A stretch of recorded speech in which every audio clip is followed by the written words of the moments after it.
You're so tired. You're bone-deep exhausted, the kind of tired that makes your whole body feel heavy, where even the simplest tasks feel like they require more energy than you have left to give. And more than anything, you want to slow down. You want to stop, to breathe, to just sit and do nothing for a while. But the moment you try, the moment you even think about slowing down, something inside you starts to panic. Your mind speeds up instead of slowing down. Thoughts start racing. Your chest gets tight. There's this internal urgency, this voice that says you can't stop, you can't rest, there's too much to do, too much at stake, too many ways things could fall apart if you're not constantly moving forward. And so even though your body is screaming for rest, even though every part of you knows you need to slow down, you keep going. You keep pushing. You keep moving at a pace that's unsustainable, that's wearing you down, that's making you feel like you're running on fumes. And the worst part is that you don't even understand why. You don't understand why your brain won't let you slow down, why rest feels impossible, why every time you try to take a break your mind fills with guilt or fear or this overwhelming sense that you're doing something wrong, that you're falling behind, that something terrible will happen if you're not constantly in motion. If this is your reality, I want you to know that you are not weak for struggling with this. You are not lazy for wanting to slow down. You are not failing because your brain won't let you rest. What you're experiencing is a deeply ingrained pattern, something your nervous system learned a long time ago, something that made sense in the context you were in even if it doesn't serve you anymore. Your brain isn't trying to torture you. It's trying to protect you. It believes, genuinely believes, that slowing down is dangerous, that rest means vulnerability, that if you stop moving forward you'll lose something important, you'll fall behind, you'll be left behind, you'll fail in some fundamental way.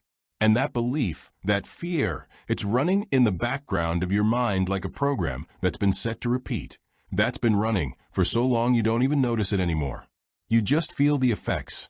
You feel the racing thoughts, the tension, the inability to relax, the guilt that comes with any attempt to rest. And it's exhausting.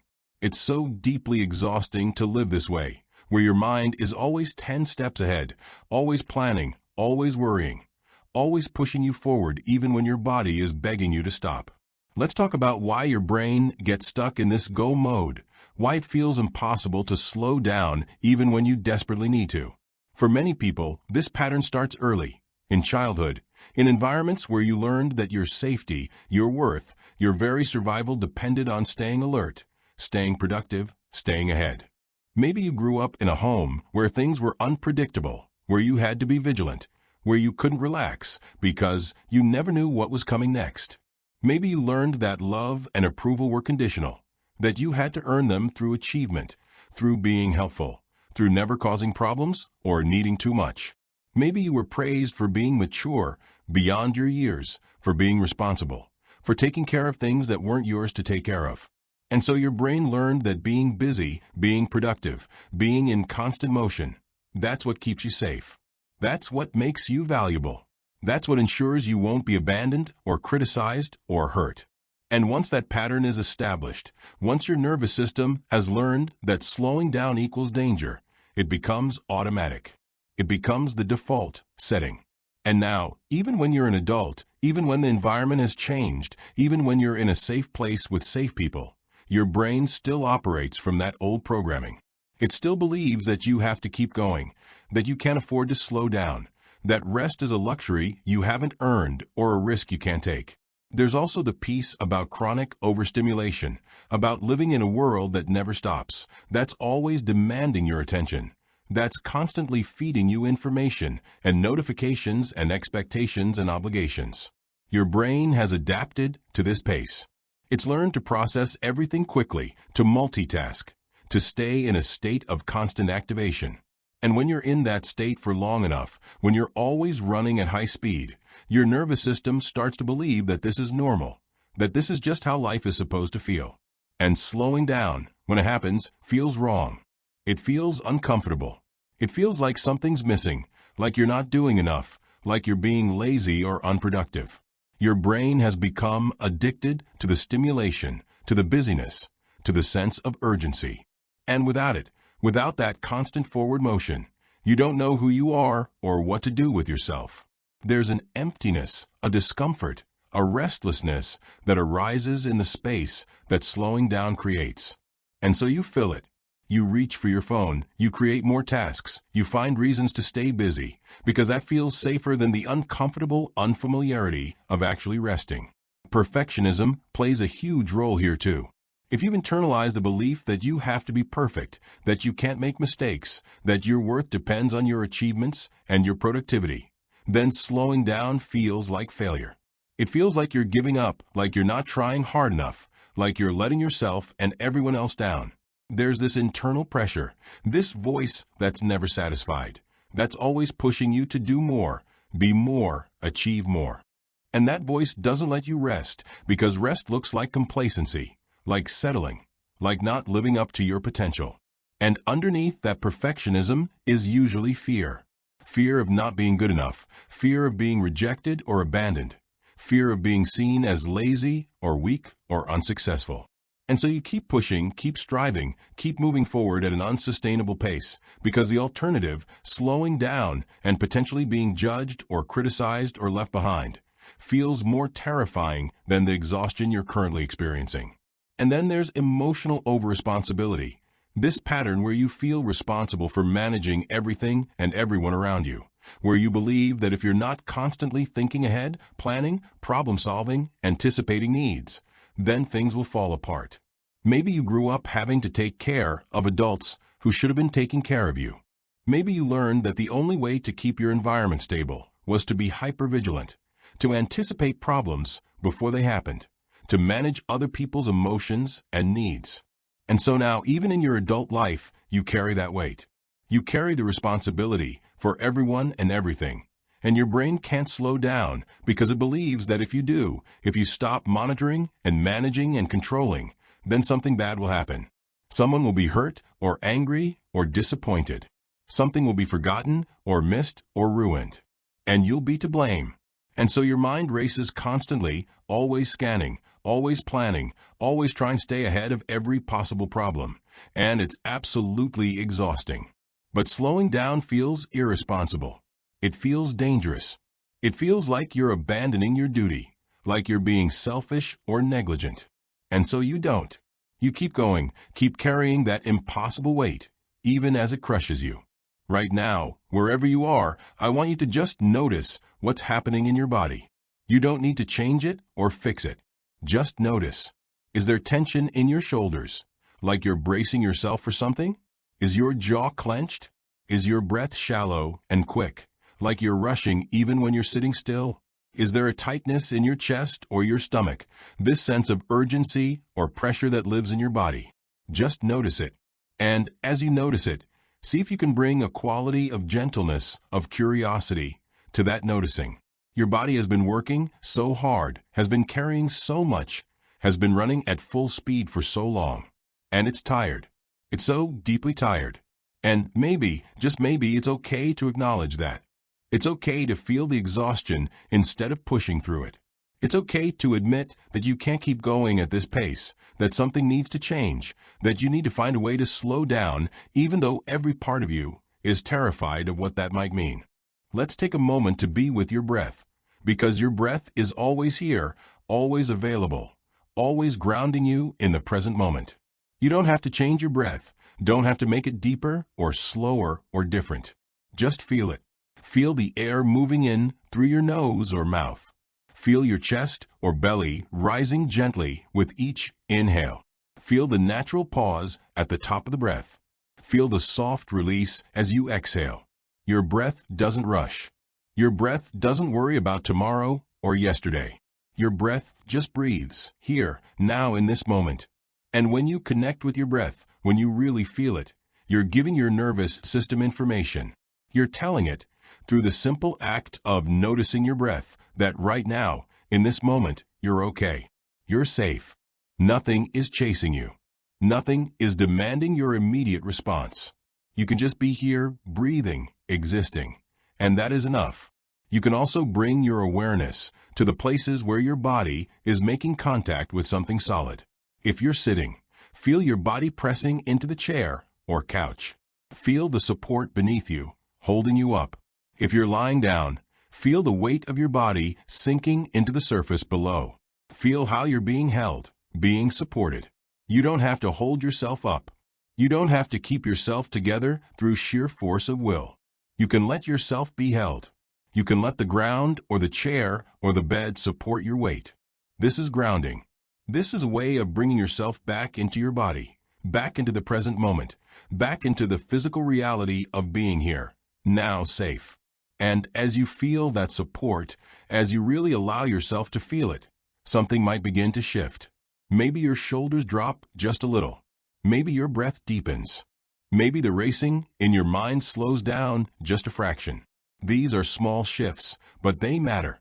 They're your nervous system beginning to register that it might be safe to slow down, that maybe, just maybe, rest isn't as dangerous as it feels. I know how confusing it is when you know intellectually that you need to slow down, but your brain and body won't cooperate. You know you're exhausted. You know you can't keep going at this pace. You know that rest is necessary, that slowing down is healthy, that burnout is real, and you're heading straight toward it. But knowing these things doesn't make it easier to actually do it, because the fear is deeper than logic. The pattern is more ingrained than conscious thought.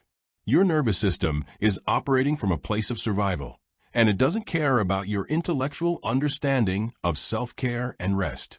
It cares about keeping you alive, and it has learned that constant motion, constant productivity, constant vigilance, that's what keeps you alive.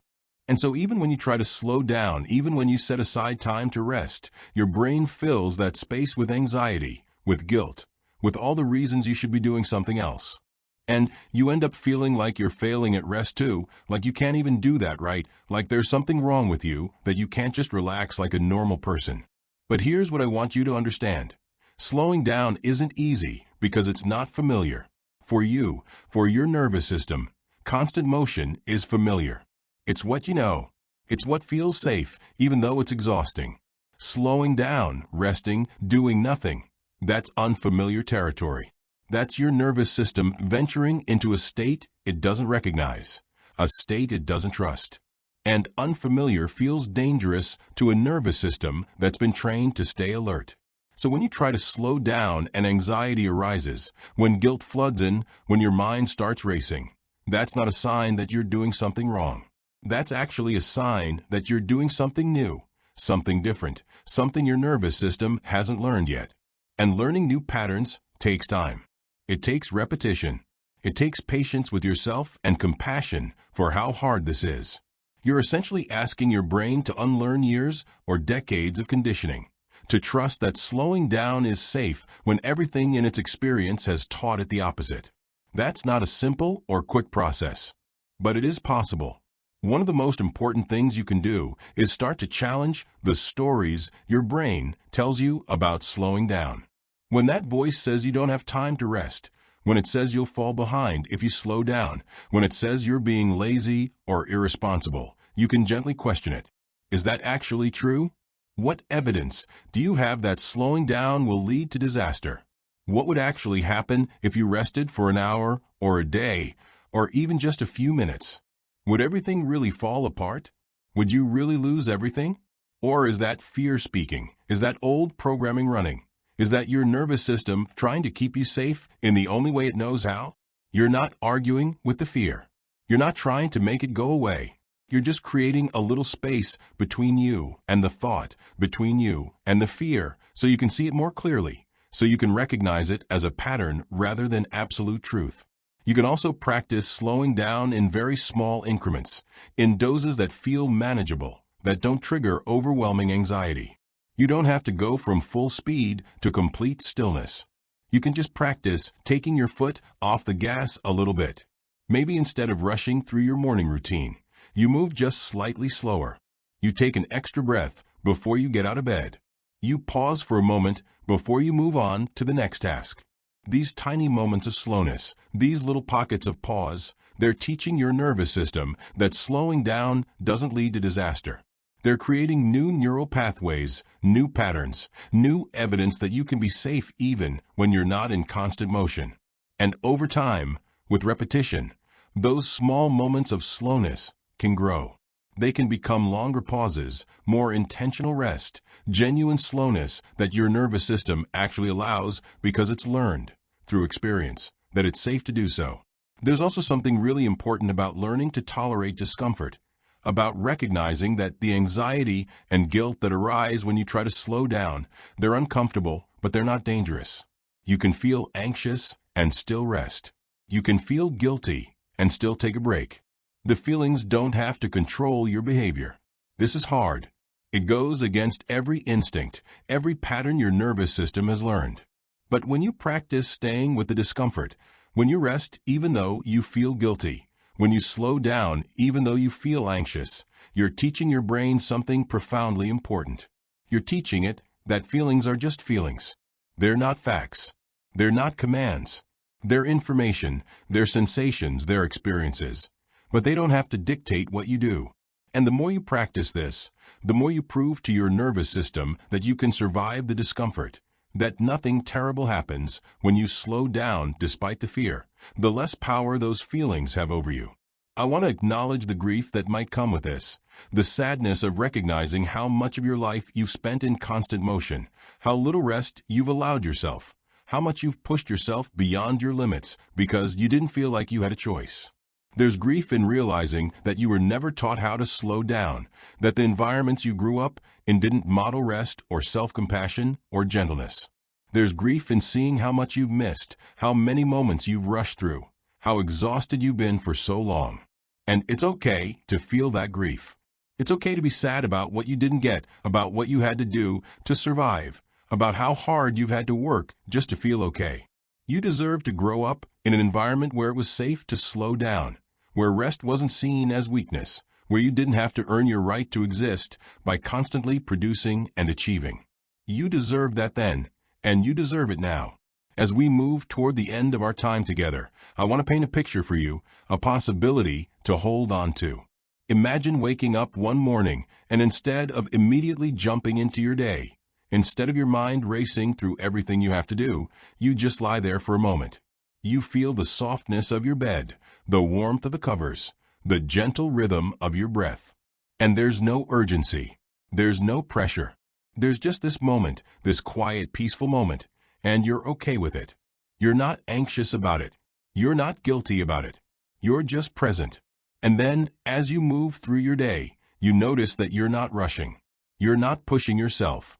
You're moving at a pace that feels sustainable, that feels human. And when you need to rest, you rest. When you need to slow down, you slow down.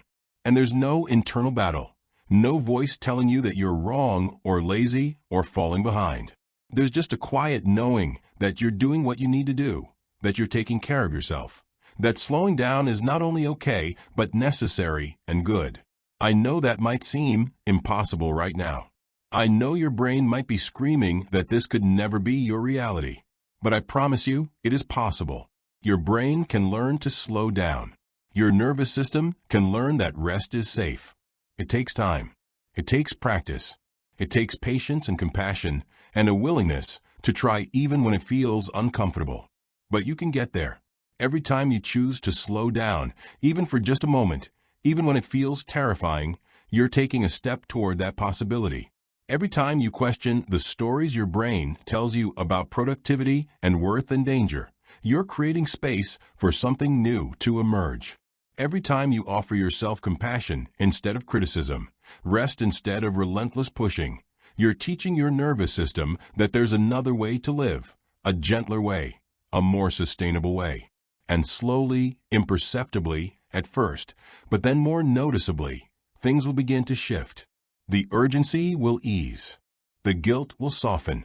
The anxiety around rest will diminish. And you'll discover that you can slow down, that you can rest, that you can exist at a human pace without everything falling apart. And in that discovery, you'll find something you've been searching for all along: peace. Not the absence of activity or responsibility, but the presence of ease, the ability to move through your life without that constant internal pressure, that constant fear, that constant exhaustion. Your brain can soften, your nervous system can relax, and you can finally slow down. You deserve that. You deserve to live at a pace that doesn't destroy you. You deserve rest without guilt, slowness without fear, ease without having to earn it. And step by step, breath by breath, moment by moment, you can find your way there. You really can.